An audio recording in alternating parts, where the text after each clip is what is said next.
What? There you are. All right. What's happening here? What is going on with this background music? I do not want it. All right. It should be going away. Hold on. Why do I still? Can you hear the music? I do not hear the music. Are you sure you're Oh, hearing the okay. It music? just Or are went you away. having audio psychosis? There, there we go. All right. Like you said, we're not doing brain surgery here, so we're good now. All right. Welcome, Mel. Everyone watching, this is Mel Trumble. She was a guest last season. Mel, welcome. Thank you so much for having me back, man. I appreciate it, Chris. Absolutely. Yeah, good to see you. Good to have you back. I remember our episode last year was awesome. It was very fun. We're gonna do a little bit differently this time, a little more rapid fire. First, give Excellent. us a quick intro about who you are and what you do. I am Mel Trumble. I founded my company ZFG Living. That is zero F's given living. Do not give yourself your resources away. Use it. Use it to craft that gorgeous, juicy life that you so desire. And I started out writing a book, big book of bad ideas, adulting from anxiety to zero fucks given. And And my that's it. second I book is see it. coming out. Yeah, right there, right Perfect. behind my head. I would point Nice. at it, but I always point the wrong way, and then I look like a moron. So We I got a see it. second one coming We out see it. about dating as an adult, because that is just such a carnival show, Oh and man. I've navigated that. And happily am no longer in that realm. Third marriage is the charm. Keep at it, guys. Keep at That's it. right. You can solve it. You can solve it. And mindset. Get a mindset coach. Work whatever you need to do to just dig deep and get that shiznit straight. Love it. Love it. That's awesome. So we're talking about overcoming fear today. I love this topic. So let's get it started right. Just we'll jump right in. Can you share a personal experience where you successfully overcame fear and however that looks to you? Ah.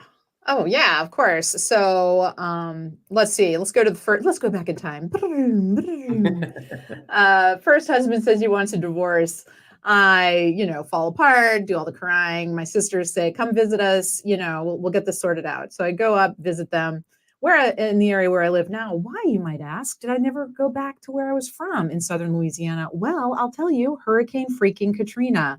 So that was very scary. It was scary because we couldn't locate people, we couldn't find where our loved ones were. We didn't know what was left of our possessions. As it turns out, not very much. And and so when you have everything, you think that you've lost everything, i.e., the divorce. And then when like the big guns come and you're like, oh, I'm not just looking at having a failed marriage and failing at a commitment I made and a vow that I took. I actually am now, I think, homeless. Who knows? Because you couldn't get back there for months and months and months. And recognizing from that place that it's all the same skills. It's all the same skills. Get in touch with your gratitude. Get in touch with knowing that this is a moment in time. Yeah. Check your senses, do some box breathing for the love, just focus on your breath and get out of your emotions and out of your racing thoughts, which you can physically do. You don't have to be some guru on top of a mountain. I certainly am freaking not. However, I can moderate my breathing and pay enough attention to my body to calm my emotions and to calm my mind so that I can then look at the situation and be like, cool. I need to get another copy of my social security card so that I can get a job, and I have to hold myself together enough to do a job. So I need a therapist, so, that was sort of how I dealt with that. But always get really, really fundamental with like the breathing and the senses. Has this always been something that's come easily to you, or have you had to overcome something more in here, right? Versus that. So I how is like that it. based I on like the your last, I think, optimism. yeah, Yeah. Yeah. No, who does that come naturally to? I mean, I'm I sure know, there's like one person in a generation that's born with those, right. that self-awareness and aptitude. But I mean, I was such a hot wreck. Second of 9 children, don't recommend it. And with my parents being kids, basically when they got married, Yeah. right? 18 and 19, let's go have a gazillion kids and, make sure we pass this generational pain down. So by the time I was in, what was it? I think I was supposed to skip a grade. I went to this little Catholic school and I was supposed to skip a grade. And then they got a different principal and she said, she didn't believe in that or whatever. I lost my ever loving marbles. I was beyond absolutely irritated with school and basically how dumb I thought everything was. Cause I was like 11 or 12. And I became a behavioral problem as opposed to just smart mouthed. I mean, I can remember, I think I had to do like 1,000 spitballs or something and then bring it in the next day. So I remember that punishment. I also remember kneeling on grains of rice. It's true. They don't just make that stuff up. But so they said, okay, we cannot have this behavioral problem. So they told my parents that we had to go to family counseling and they sent us to Catholic Charities, and this was like holy moly, like 1980. It's not like psychotherapy was the forefront of anything, right? And you're in New Orleans, Louisiana, okay? Right. So so that's what started my relationship with therapy, and and as absurd as that situation was, it definitely motivated me. Like in high school, I found a therapist who would trade babysitting, and I just learned the tools because I had butt kiss for tools, emotional self-regulation, and just even emotional awareness. That wasn't anything that was in my toolbox. I was pretty adept at removing myself from situations like literally climbing trees or buildings so that I could get away from noises and people and, but enough about neurodivergence, really. So what strategies have you used to be able to confront your fear that have been especially effective? You mentioned breathing. Anything else? Right. Question it. Is this true? Is this legit? Is this actually, and if it does happen, like what if the worst case happens and how likely is that? If I do nothing, what happens? Chances are it stays the same way it was 5 minutes ago. Right. And now you've been through, like you're talking about Katrina, right? And you've been through pretty much like worst case in a lot of people's minds, like a tornado that's just ripping stuff apart, or hurricane, whatever it was. You've been past that. You talked about the multiple marriages, like big things that people see as like, oh my gosh, this is the end of the world. You're still here. I know. I highly recommend public humiliation because when you can just pick yourself up off the floor after stuff like that goes south, and you're just like, oh, okay, I'm going to apply for a different job. Cool. Like it does. Yeah, I'm still here. I'll still be okay. Someone's raising their voice. Like, so there's a difference between being like emotionally triggered and actually having a fear, like a fear of failure, or, chances are you just have like a jerk for an inner critic voice, and that you can train. It takes persistence, which is, not really sexy or fun, but if you just keep at it, you can whip that down and get that into submission so that you actually are kind to yourself. And I mean, if I can do it, it's not rocket science. Right. Were there any people who've supported you on the journey, or was this an internal game mostly? I'm definitely, my family relationships would fall under the complicated category. But I do have siblings that were very supportive. The thing being, we were all trying to help ourselves, Sure. So when you've got people who are all coming up in that system, depending on what level of abuse you suffered, you may or may not believe that it happened to your other siblings. That was a surprise to me. And you also may have different scars and different wounds that you're trying to heal. And, just throw in there, bad wiring is what I call it. Just a variety, just a sort of a smorgasbord of mental illnesses. And you're roasting with anxiety while you're suicidally depressed, and you have ADHD, so you really can't remember what was bothering you in the first place. It's just a weird triumvirate. Toss in some tism while you're at it, and the inability to read people's faces. That's, I would say, watching documentaries about micro expressions probably helped me more getting along in the world than some of the therapeutic tools that I picked up, because I honestly had to teach myself what did people mean when they said things, but they didn't mean them. Interesting. Wow. I just had an insight right there. That's awesome. Don't be afraid of it. Embrace it. Embrace it. Yeah, The absolutely. insight. Wow, that's cool. I love that. What advice would you give to somebody who's struggling with paralyzing fear? Oh, love bug. Love bug. Love yourself. It in my experience with myself as well as with clients that I have coached, the paralyzing fear, it could be that you're dissociating, and that's an unhealthy trauma response, which lets us check out, which literally, like you don't do anything, you don't think about it, you just remove your conscious self from the equation.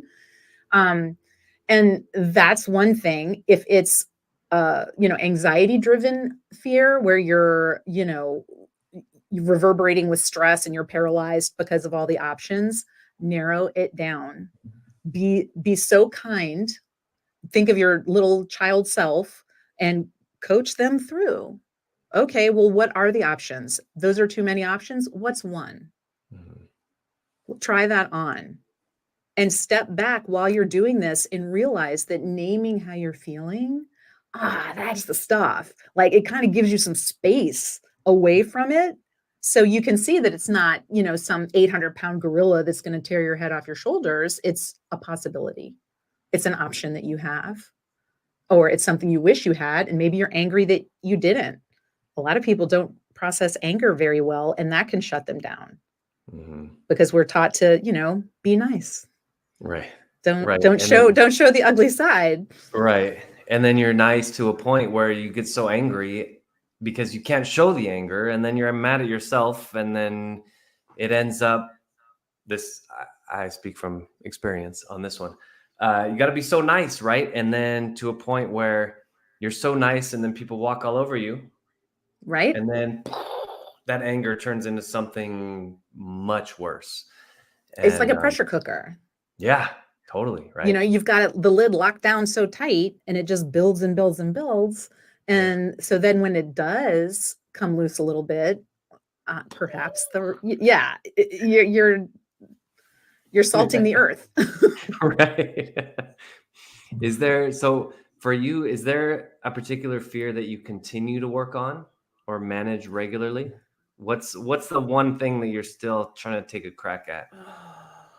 One thing. I appreciate your faith in me.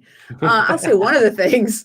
One of the things that I continue to truly struggle with, and I'm not sure if this is a fear. I suppose it's a fear of being worthless, Hmm.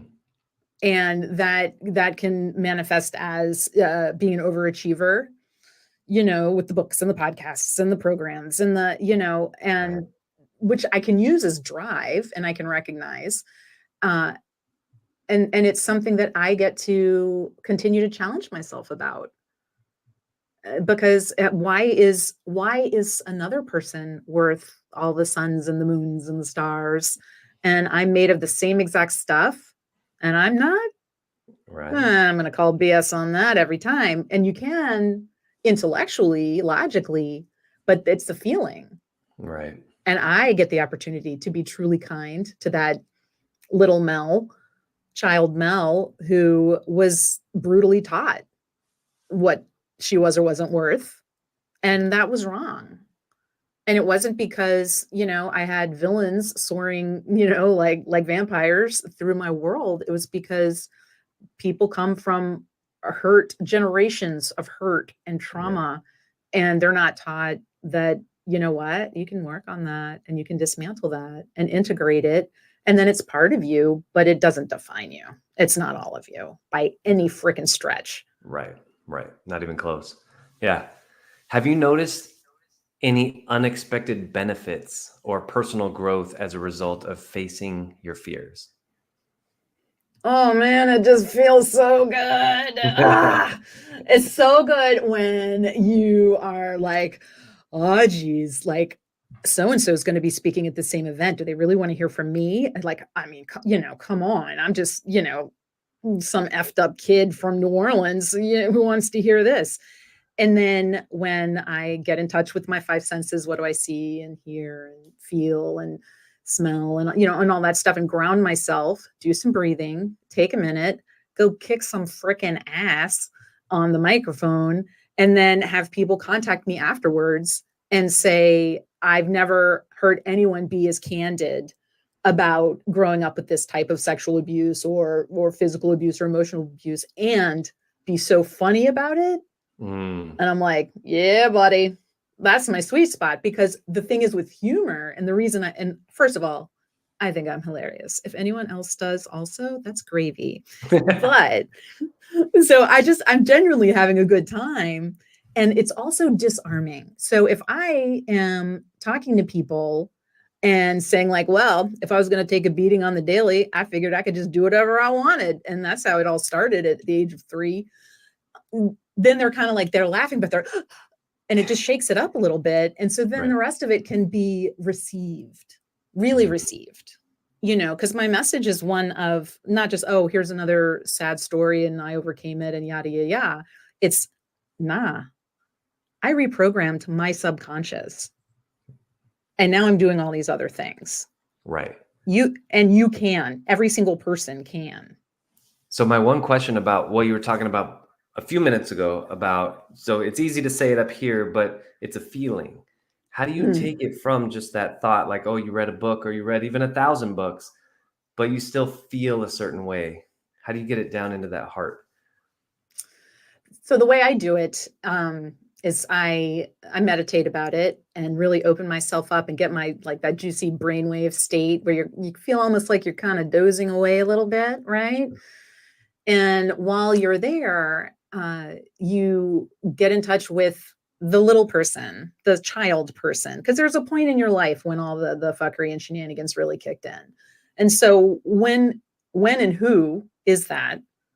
And get down eye to eye, knee to knee with that little person and just let love wash over both of you. Let it just be the most amazing reinforcing loop and say and forgive and love and whatever the words are that need to be said, and I mean, I get choked up when I talk about it because for me, it was forgiving me for not being able to stop things that I couldn't stop. Yeah. And things that were done to the other kids in my family. Because like I was the lightning rod, 100%. And I was fine with it because I'm just like, oh, what are you going to do? You're going to smack me with that big, weird 70s silver ring and cut my mouth again? Blood tastes good. And I mean, I could take on anybody. Like, oh, you're going to do that to me again? Go ahead. I'll check out. And so having the whatever, I don't know, miracle curse of having that personality, that just made it to where I weirdly grew up so fast in some ways. And then I was also sort of stunted in some other ways. And so for current me to go back to that little kid and just be like, I'm here, I love you, I protect you, and just get really real, with your feelings. And that's an uncomfortable place. And get comfortable with being uncomfortable if you want to improve yourself, because damn, it's a show. Growth happens, right? It is 100%. Yeah, absolutely. Yeah, that's one thing I've been thinking about a lot is just the value of being uncomfortable and the value of being okay with being uncomfortable. Yesterday, I had this doesn't happen to me very often anymore because I've done a lot of work similar to what you're talking about. But yesterday was just a shitty day. It was just a shitty day. And at the end of the day, I'm eating dinner and we're talking. And I said, I just had a bad day. And it just like admitting that, I'm like, it just comes off. And I'm like, okay, now I can eat my dinner. That's all it was. It was a bad day. And it is what it is. And that's similar to that shift that happens when you name a feeling. Yeah. That's what they say. Like, I've read a lot of parenting books and my mom is a early childhood educator. And she says with little kids, if they're like, I got a couple of those, saying, wow, you're really angry and I only do this maybe 20% of the time, actually remember to name the feeling, because I start getting angry. Stop screaming. It's just right. Right. But just saying like, wow, you're really angry. You're angry. And, it gives them the vocabulary. And I think even for us as adults, that can be very helpful too. Like, I'm angry. Like, I am incredibly angry right now. And it's okay. I'm not going to go kill somebody, but I am angry. Right. Right. So. And also just to see our feelings as something that we have. There's a lovely Irish twist of phrase where they talk about feelings come over me. The sadness came over me. Right.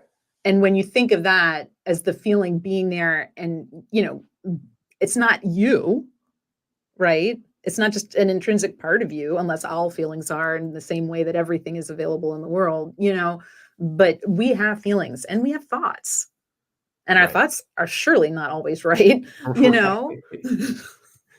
like, oh, I can't do that because you can just stop right there, because chances are you can.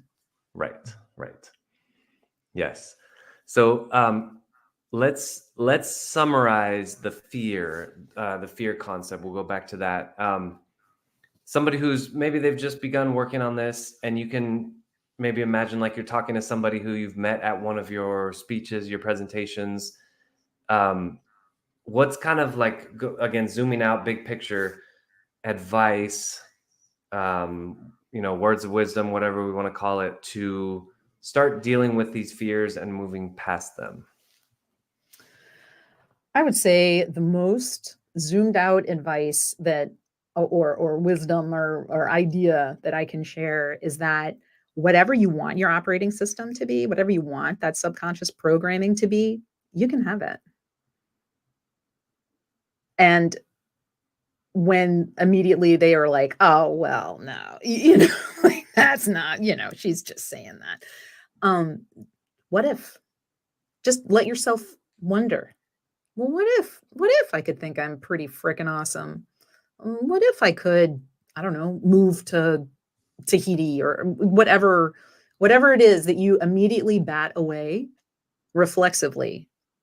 Stop yourself, take a second, and think about what it would feel like to do that thing or have that reality as your own. And once you can really actually see yourself walking along that beach, which honestly, I don't know why I said the beach. That's not my dream. I need more shade. It might be somebody's dream. Apparently a lot of people dream about it. But, and so then you can like kind of reverse engineer it.